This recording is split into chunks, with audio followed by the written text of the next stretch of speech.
Alam nyo, yung mga ganito talagang season ay sobra talagang traffic pagdating sa kalsada dahil maraming tao ang lumalabas, maraming gumagala, maraming namamasyal, maraming namimili ng kani-kanilang mga regalo.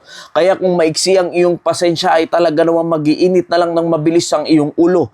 At ang delikado pa ay mauuwi sa hindi maganda at magkakaroon pa ng sakitan dahil walang pagkakaunawaan pagdating sa kalsada. Kaya maraming mga tao ang nagiging ganito pagdating sa kalsada na nawawalan sila ng kontrol sa kanilang mga sarili at nauuwi na sa pagkakatalo-talo. A wrathful man stirreth up strife, but he that is slow to anger appeaseth strife. Alam mo bang kung ang karakter talaga ng isang tao ay mainitin ang kanyang ulo, ay lagi yang humihila ng galit at nagkakaroon lagi ng pagkakatalo-talo dahil bakit laging maiksi yung kanyang pisi? Madali na lang mag-init yung ulo, konting bagay lang na imbis na pwede naman sanang pagpasensyahan na lang, ay dadalim pa sa malalim pang away at usapan. At ano pa ang nangyayari, nauuwi pa yan sa murahan, nauuwi sa sakitan, at minsan nagkakabaranggayan pulisan at masahol pa nga, minsan nagkakaroon pa na meron pang namamatay pagdating sa road rage.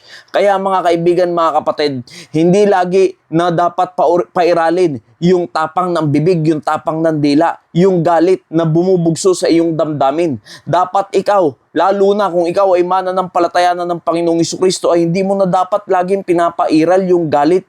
Dahil ano ba napapala ng isang tao pagka nagkakaroon ng ganyang puso? Sumasama lang ang loob mo na imbis na sanang payapa ka na, pinalipas mo na lang sana, ay lalo pang lumala yung sitwasyon. At ikaw din naman, pag uwi mo ng bahay mo, hindi ka rin magiging masaya dahil aalahanin mo pa yung mga bagay na nangyari na sana hindi na lang, para hindi na lumala pa at umabot pa sa ganyang sitwasyon. Kaya alam niyo po ang sinasabi ng Biblia, kung meron kang pipiliin na maging makupad ka sa lahat ng bagay na meron ka, ayan yung pag-uugali natin. Maging makupad tayo sa ating pagkagalit. Dahil sinasabi po dyan, pag ang isang tao ay makupad sa pagkagalit, siya ay pumapayapa sa mga pag-aalitan. Ibig sabihin, ikaw yung nagiging kapayapaan ng iba, na imbis na magiging magbuboost pa yung galit ng bawat isa, kung ikaw mismo ay meron kang slow to anger, mabagal sa pagkagalit, makupad sa pagkagalit, madali mong makokontrol ang sitwasyon at mapapahupa ang galit ng bawat isa. Kaya alam mo, Kristiyano, lagi mong pipiliin